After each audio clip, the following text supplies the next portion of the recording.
Hey, good morning, everyone. Welcome back to the Lookout. Today is the 12th of September, and we're going to do a quick overview of the fires in northwestern California. Uh, really not a lot to report on. There's no major spread going on. We're going to start off. Sorry, I had a couple little glitches here this morning to start off. Yeah, so you've noticed we haven't been doing these every day just because there hasn't been a lot of major spread to report on these fires. There was forecasts starting last week from the incident command teams that starting around now, a week out, we'd start to see conditions that were more conducive to fire spread. That's slowly happening, and we'll jump through some weather forecasts here, but there's not a lot of big runs happening on any of these fires. As we've talked about a lot on these fires, lightning fires tend to start at the top of the mountain and then they back their way down. And for the most part, these fires still are in kind of places in the landscape where they don't have a lot of potential to make big slope-driven runs. They started on the top, and they have, in a lot of places, there's a lot of relief between the top of the mountain and the bottom of the canyon in the Klamath. And so a lot of these fires have been backing and flanking, but there's no way for them to get down easily to the bottom of the canyon and make a big slope-driven run necessarily. So we're just not seeing, absent of kind of big, sustained, drying north and east winds, we're not really expecting to see massive runs. And I think that's one of the themes of this summer is that we've gotten used to extraordinary conditions. So, the Dixie Fire and the Caldor Fire and these other monster fires have happened in the context of extended drought and extremely dry conditions and then hot weather leading up to them. And we just haven't had the conditions this year to really get the fuels to that extra critical level.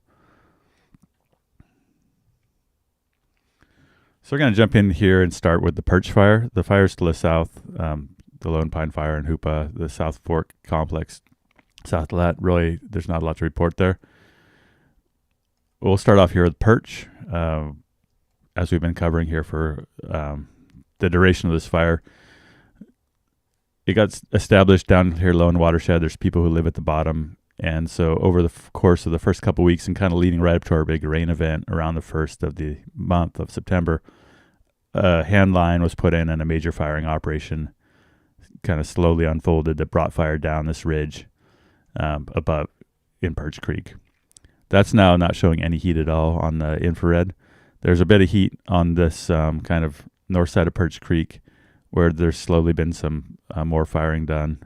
I'm not appraised as to the timing of firing over here, but this is kind of still showing some scattered heat. No heat showing above Soames Bar. Really, there's just a little finger of heat here. And this has been with no suppression on this part of the fire. So, the rain happened. This part of the fire has pretty much gone out on its own.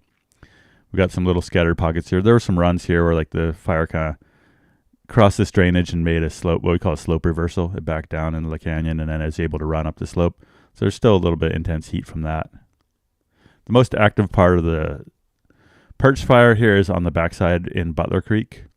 And so the white line here is 2 days, the perimeter from the 9th, the night of the 9th, morning of the 10th. So it's 2 days spread.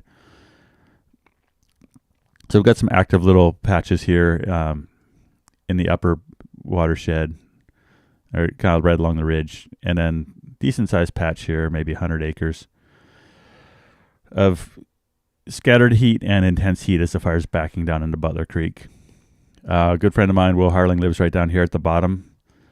He's done a lot of prescribed burning on his land. There's been a lot of fire in this country, and folks in this country really kind of are comfortable with fires more than anywhere else I know. And so Will has a good post on his Facebook.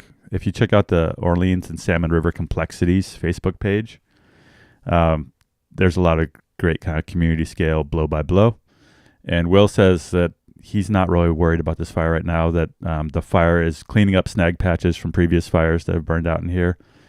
And at the moment, their main worry is they've got a water line that serves their little community here that also provides hydropower. And so they've done some prep on their water line, but they're not super concerned about the fire backing down into here. And I think that's a great kind of reminder that if you do the prep and you get to know fire in your landscape, you can sleep easier sometimes. The Hancock Fire, which is just kind of up here up in Woodley Creek. One of the scenarios I think that drove the Klamath National Forest to want to suppress this fire was the worry that later in the season we could get kind of strong northeast winds that would align with Woodley Creek and that would blast this fire down out of here. And I thought it was interesting that the only people that would really be affected in the shortest term by that would potentially be people living at Butler Flat. And the people at Butler Flat wanted this fire to be left to burn because they weren't worried because of the prep they'd done and because of the fire history they've had out here. The folks that live right here were not worried about this fire and didn't want it to be suppressed additionally. Anyway, Butler Creek, that's your heat on Perch. The rest of Perch hasn't really advanced much on the ridge. All right, so coming back to north up here, we got Orleans, we got Wichipec down here. I'll turn on my magic mouse here if I can. Oh, what's happening? Give me a second.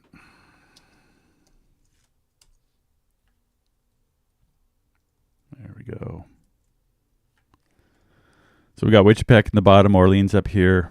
This is the Mosquito Fire. We've been watching on Mosquito and the Bluff Fire as slowly fire kind of has been carried out. Firing operations have kind of worked to try to secure this road into the road network. And we also watched for the first couple weeks as they tried to secure the fire on this mid-slope road. And we talked about why that was going to be difficult, just because, fighting fire on the middle of a slope, you get a spot across, it can be hard to pick it up. So we've watched kind of over time as that had happened and gotten kind of established with north wind and then slowly has spread. I have a feeling that some of this is being helped along by drone firing, but I don't have any solid intel on that. But this spread here is new in the last 2 days on the south flank of Mosquito. Over here on the Bluff Fire, we're not seeing a lot of heat. We're seeing some interior heat here where there was firing done. This white line is the perimeter. And so we're seeing some of the firing operation there continue to fill back in. This area here hasn't burned yet. The rest of it has. So this is well interior and not really a concern for spread.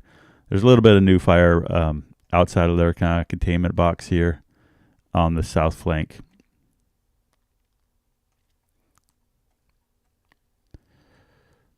So moving up to the Blue 2 Fire and Marlow. These are some of the more active fires during the wind event we had, and not a lot of new spread outside the perimeter on there. There was a bit of heat. This is new down in here a couple days ago, and then there's a little bit of heat out in front of that.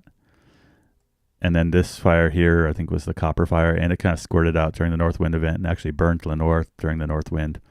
Continues to spread a bit, but it's really minor spread. These fires over here on the Happy Camp complex, we haven't had any infrared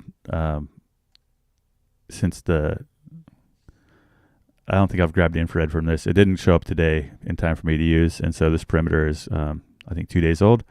And it was just really slow motion of what's been going on. There's been just kind of rollout and minor spread over here on the kind of southwest flank of the Elliot Fire.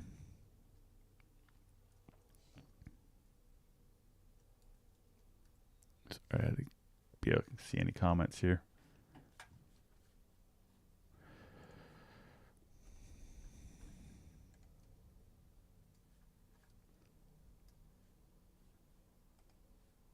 Live streaming. There we go. Someone wants this. Asked if I could talk about fire risk between Placerville and Auburn. Yeah, I can do it in the future. I got some work meetings this morning, so I'm gonna have to jam through this. Okay, no new heat mapping for the Klamath side, the Happy Camp complex, as of when I went to press.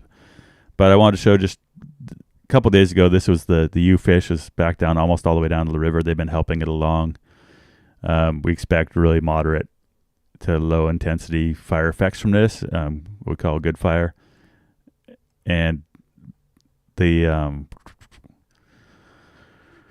other fire that the fish is burning into is just done. It's just cooling off. So just this is really typical of what we've had happening during this whole complex. Fire started on top of the mountain, slowly backing down.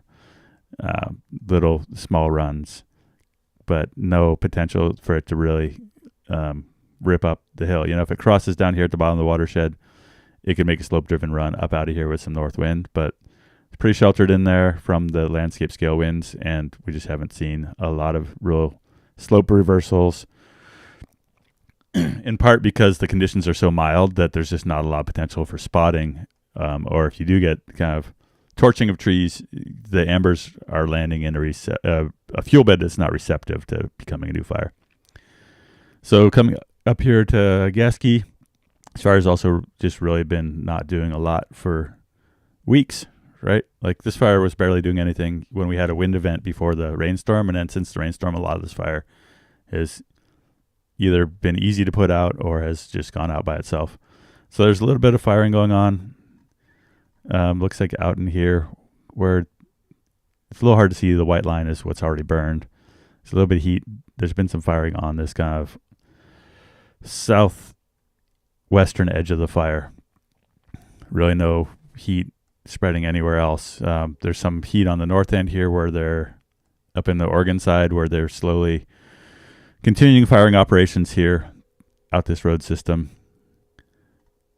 And I don't know if this is firing out here or not, but the rest of this is, really cold. And as we mentioned before, you can kind of see the geology on here of the serpentine-rich soil that doesn't grow things very well. So it's a lot of grass and sparse grass and shrub, and really kind of susceptible to the humidity recovery, knocking back the fuel moisture. A little bit of heat on the far kind of northwest corner of the fire. But all the firing that got done up here to protect O'Brien is really cold now. This whole flank on the O'Brien side is cold all the way back down. No new spread down along the 199 corridor. Just a little bit of new spread in the mountains above Idlewild. I don't really know what the containment strategy is here, but when we look at the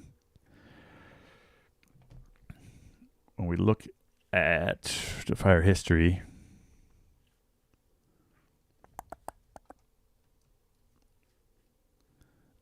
we just keep coming back to that kind of fire history layer,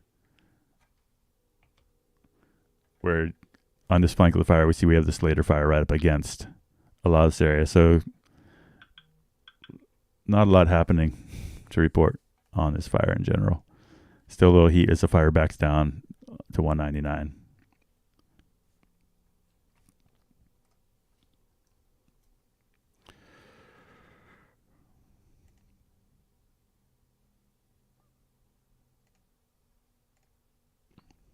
All right, so I want to talk a little bit about the forecasts. And there's a seasonal outlook for above average fire potential for Northern California. It's a 4-month forecast.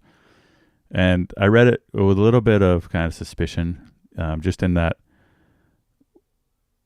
there's been predictions of kind of hotter, drier weather, of these fires kind of drying out and starting to move more. We'll see this week. But we just haven't been seeing the conditions to support large-scale fire this summer, and it's kind of hard to see as the days get shorter and nights get cooler. It's kind of hard to see that that we're really moving in a direction of higher fire risk. So I want to just jump in kind of real quick to. Sorry, my windows are all kind of jacked around this morning. Here's a 7-day significant fire potential outlook. And the way that you read these, they've got the state broken up into zones, and then the green is wet. We're not worried about it. Yellow is it's dry, but we don't have high risk. We don't have winds or extreme dry conditions or lightning that would make us worry. When you see brown, it means like, well, it's dry enough we could have a large fire. And when you see red, it means we've got high risk either because of wind or lightning. So pretty much through the 7-day, we don't see any brown, which is good from a fire risk perspective. We see that things are going to be dry, but not critically so. Northwestern mountains, they said starting today, kind of starts to cool off. The big kind of thing that we're watching for right now is that it's supposed to get some kind of more of a northerly and northeasterly flow now, and that'll lower our relative humidities. Breezy east to northeast winds, 15 to 25 miles an hour over the far northwest part of the state, and lower slope of the northern Sierra Tuesday night and Wednesday morning. It starts to, we're building some high pressure, so the temperatures are going to be hotter. We're going to have a pretty hot day Thursday. Low day and nighttime humidities. What they're not saying in here is they're not sounding any alarm bells for kind of major fire spread. One of the reasons for that is if you look at our current conditions, out here in these areas, we're talking about like in Happy Camp, we got 98% humidity right now. Gasky 92. Even out in the east side where things tend to be drier, we've got 70%, 60%. And it's cool. It's in the 50s through the Klamath country. See, I don't see a single 60 degree. Oh, here it's 60 degrees in down by Wichipec. So these just aren't critical conditions.